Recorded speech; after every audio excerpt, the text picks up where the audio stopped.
In the segments we've been doing on our show recently, we've been talking about what are the essential priorities and what are the pitfalls in doing Montessori education.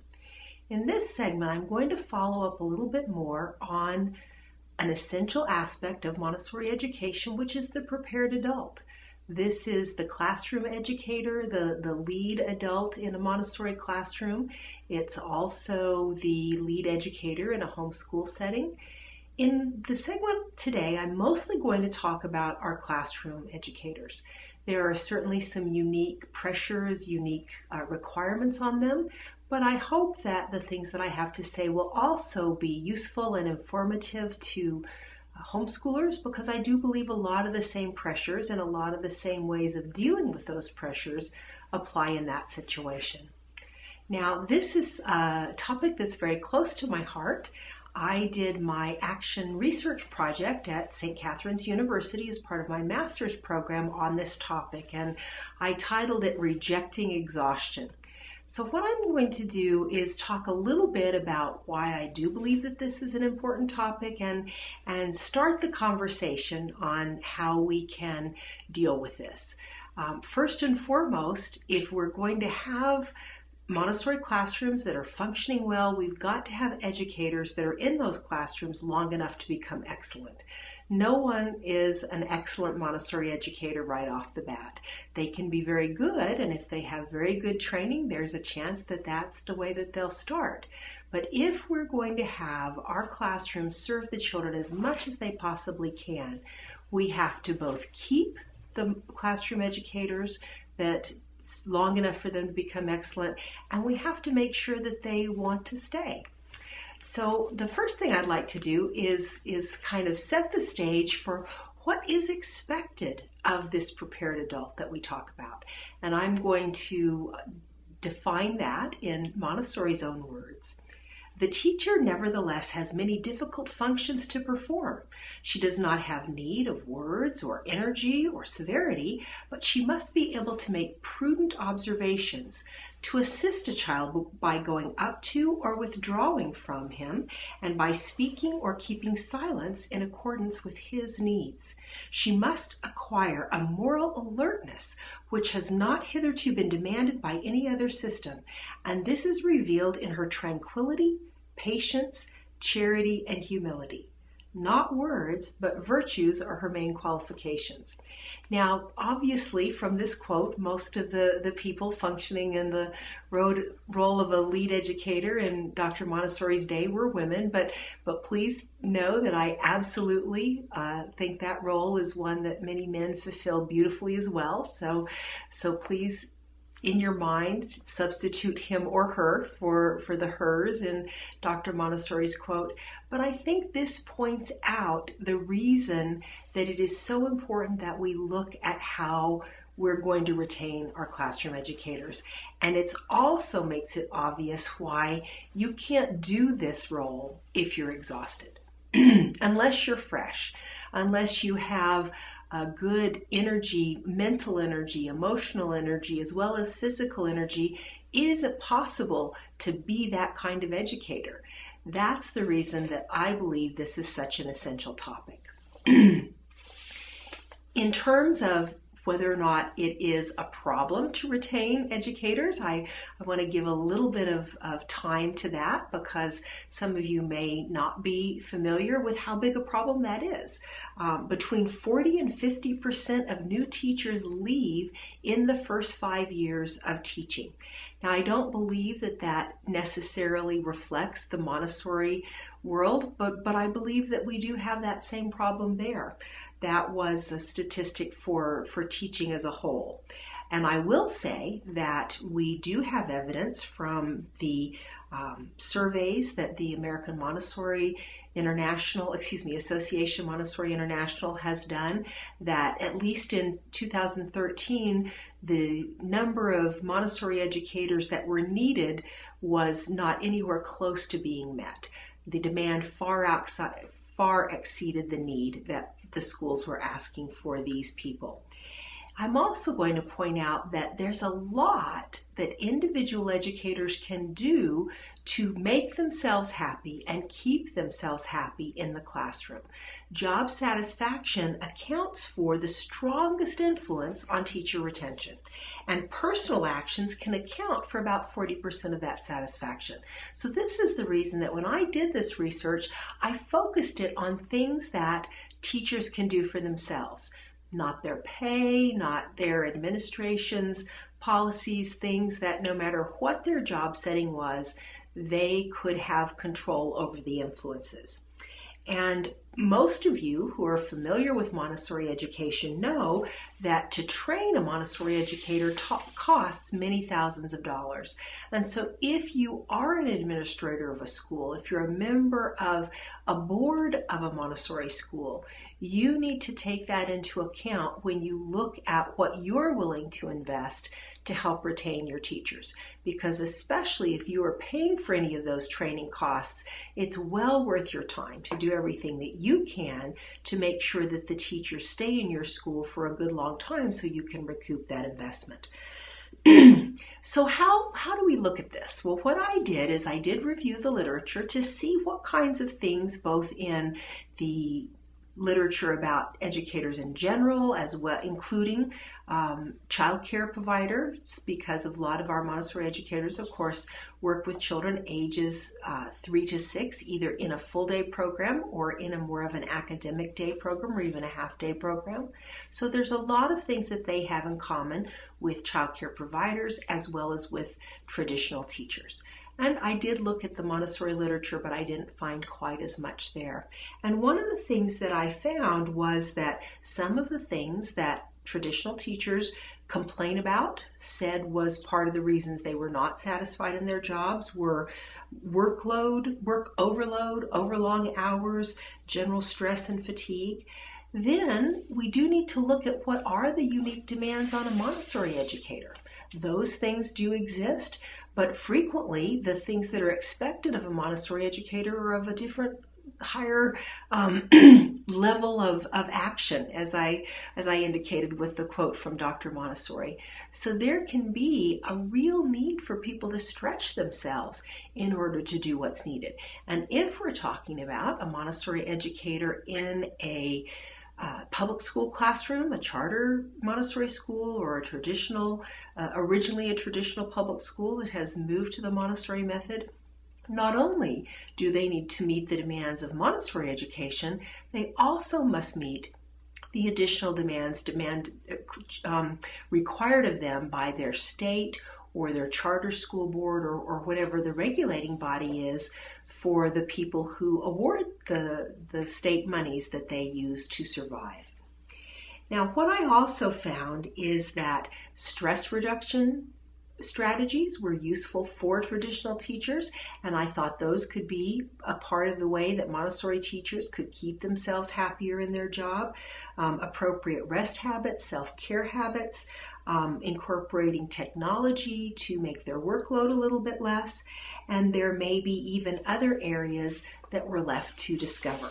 And so the way that I approached this is that I surveyed 84 Montessori classroom teachers. I did this using the SurveyMonkey technology, and I did some telephone interviews with a few of the educators involved and did some follow-up surveys with a small number. So 84 total Montessori classroom educators were surveyed, and a smaller number were surveyed, including asking one of their peers to fill out a survey just to check the results, to see whether or not these educators were having an accurate picture of their own effectiveness in the classroom and of the strategies that they were claiming to use. Now, of those 84, over 60% had more than 7 years in the Montessori classroom, and almost 90% had at least 4 years. So we had a good amount of expertise to draw on in this survey. Now, one of the things that I did was I separated out these strategies into self-care and I guess self-care, it could be all be grouped into self-care, but self-care, physical, emotional, all that, and then strategies that were used directly in the classroom. Now, one of the things that I'm going to say at this point is that I do believe if we're going to study Montessori educators, we have to have things open-ended enough that they can let us know their unique needs. And that's one of the reasons I structured this the way that I did. I set up originally a set of strategies, but I always had a place where additional strategies could be added and where those who were responding could let me know if there were other things that I was missing. And I found this to be very effective. Now, what I'm going to say is it was very interesting to me to see that most of our Montessori educators were very satisfied, or at least pretty satisfied in the life that they were leading in their work. But there was a lot of stress that was indicated. There were a lot of educators that indicated that they were not having enough time for themselves, were not having enough time to spend with their families, and were feeling challenged and frustrated with the things that they needed to do in the classroom.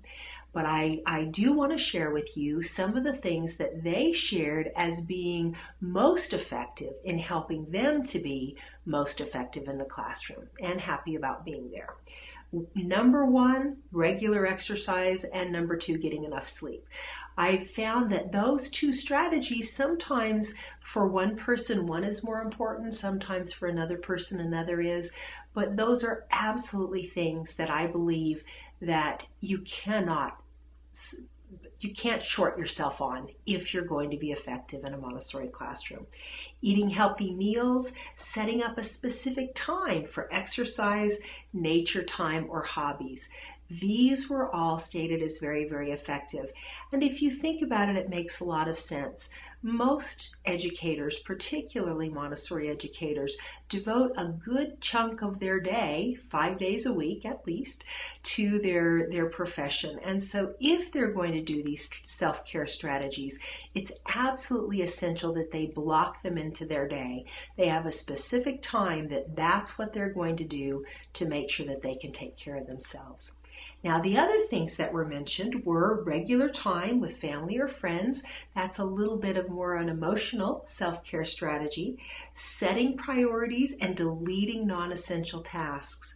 That finding is one of the main reasons that I have included pitfalls along with priorities in this segment of our show.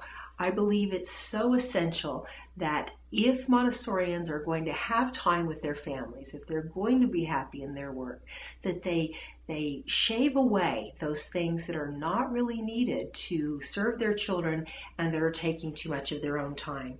And finally, they mentioned writing down priorities or task lists and delegating. And the last thing that I want to mention is, even though almost I wouldn't say almost all, but a large majority of the ones who responded to the survey did say that delegating was important. There was also very strong evidence in the surveys that this was not something that Montessori educators felt was a strength. This wasn't something that they felt like most of them were able to do and do effectively and do effortlessly. So I believe that's one of those places that we need to look. How do we help Montessori educators learn to delegate a little bit more? Delegate to their classroom assistants, delegate to willing parents who are very involved with their school communities. And perhaps most importantly, what are Montessori educators doing that the children in their class should be doing? We know that it is part of the Montessori culture, that it is the children's classroom. They are the ones responsible for the upkeep of the classroom. They are responsible for solving the problems that come up in the classroom. One of the things I would encourage you to do, besides taking time for self-care and setting a specific time for it, is look for the things in your Montessori setting that would be better in the children's realm of responsibilities than in yours. And look at how you can delegate those and use the expertise of those around you. Your classroom assistant, your administrators, maybe even some of those really wonderful parents who are always asking you what they can do. Use those resources to make sure you're doing what is most important, but that you're also including in what is most important, doing those things you need to do for yourself.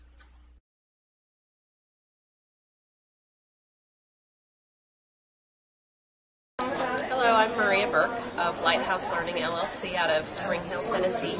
I've been teaching for 10 years in public and private schools. I'm Montessori certified 3 through 9. And in that time I've realized that money is a very difficult concept for children to learn how to do.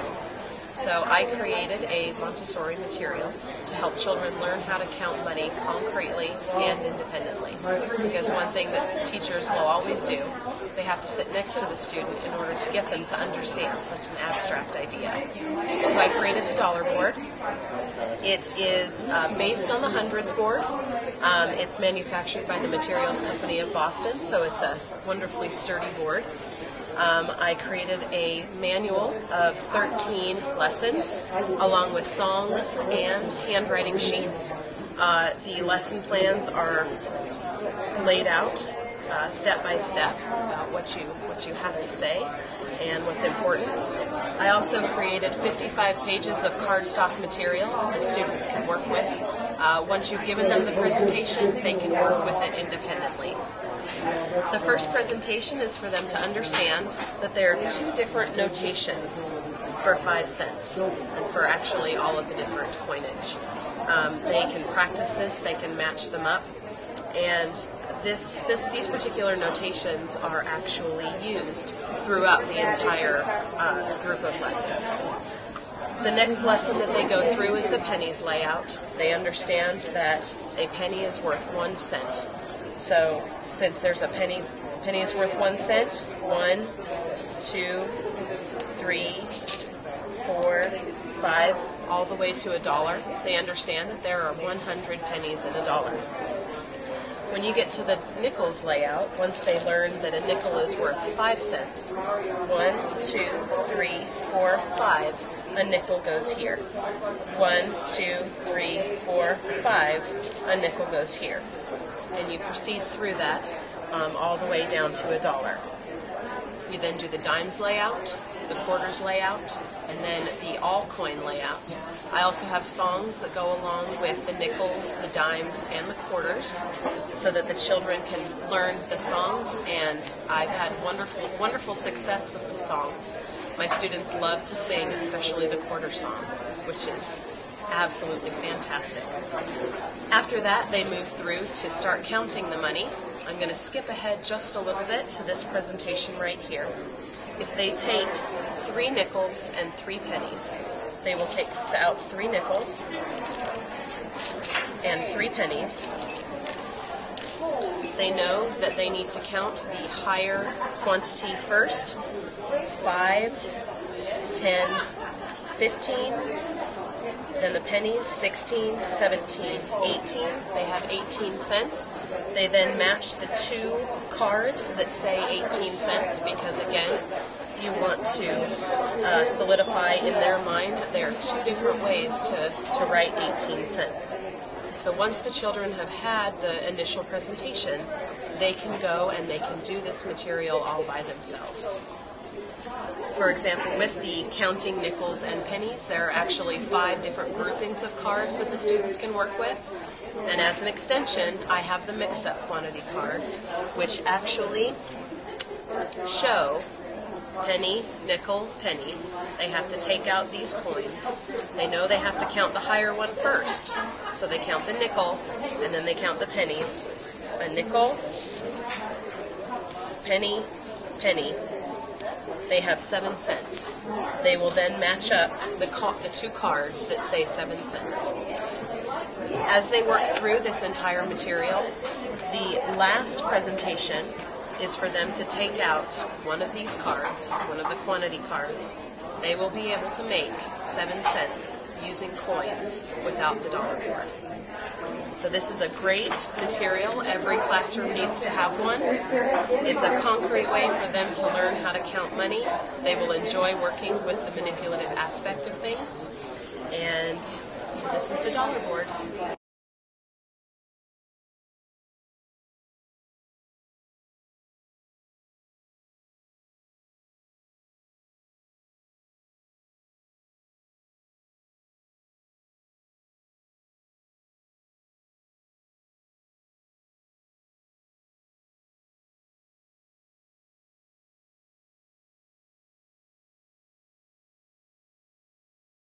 In this segment about phonics, what we're going to talk about is the way that it is different to do phonics instruction with very young children than it is with older children.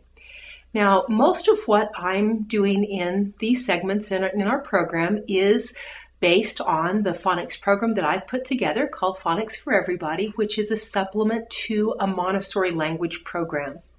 Now, if you are doing phonics with very young children, then what's going to be needed for them to pick up the code, for them to understand how to put the words together, to read sentences with meaning, is very different in my experience than it is with most older children, not all. If you're familiar with Montessori, you've probably heard of the period of the absorbent mind, and you probably know that Dr. Montessori said that the period from birth to age 6 is a time when the child's mind is in a special state. One of the things that I understand it to be from the brain research and the things that I have reviewed over the last few years is that there is a level of plasticity or a level of being able to take in information that is different than it is later on. One of the things that I have seen that I use as an example a lot is if you are around people who speak more than one language, you can frequently tell whether or not their second or their third language is one that they were exposed to before about the age of 6 or 8. If they were exposed to the language earlier than age 6 or 8, they probably have pretty good pronunciation. If the language that they learned originally has sounds that are very different from their second or third language, and they didn't hear those sounds regularly until they were older, you will frequently hear more problems of pronunciation. This is one of the ways that I help parents to understand the difference between these two periods. After about age 6, and it's not like all of a sudden at age 6, all these abilities just shut down. That's one reason that I say 6 to 8. If you hear the sounds of language earlier, you're going to do better with them. After about age 8, probably a window is closed for you to be able to make those sounds in the way that a native speaker would make them. And a lot of those same principles apply to phonics instruction with children approximately below age 6 and approximately over age 6. If you also have read some of Dr. Montessori's works, you know that she talks about the sensitive periods of this absorbent mind for reading and writing to be ages 4 to 5. 4.5, 5.5, those are the ages typically that you see her describe as the time that these abilities come into the forefront and can be made use of most efficiently and effectively with the materials that she designed. If you're using those sandpaper letters at age 4 or 5, if you're using the movable alphabet at age 4 or 5, you're going to have a very different experience than if you're trying to teach the same thing to a child of 6, 7, or 8. And in my experience with phonics, it's more appropriate to teach the structure to the older children than it is to the younger children, because the younger ones just don't tend to need it. So in the programs that I've been doing, I do teach the phonics rules. I teach principles. Mostly the principles are for the adults. Mostly the rules are for older children. There are example lists that I think are absolutely essential when you're teaching the rules. So if you just teach the rules as some kind of an abstract concept, that if you have a double L after an A, that the A is likely to say the ah sound, that's not going to make it for the child. If you're working with a 7 or 8-year-old who has not yet mastered that pattern, if you teach that rule, that A when followed by 2 L's frequently says ah, and then you give them word lists, fall, ball, that will then help them to internalize that concept. And it's useful to point out the phonics rule for them as well.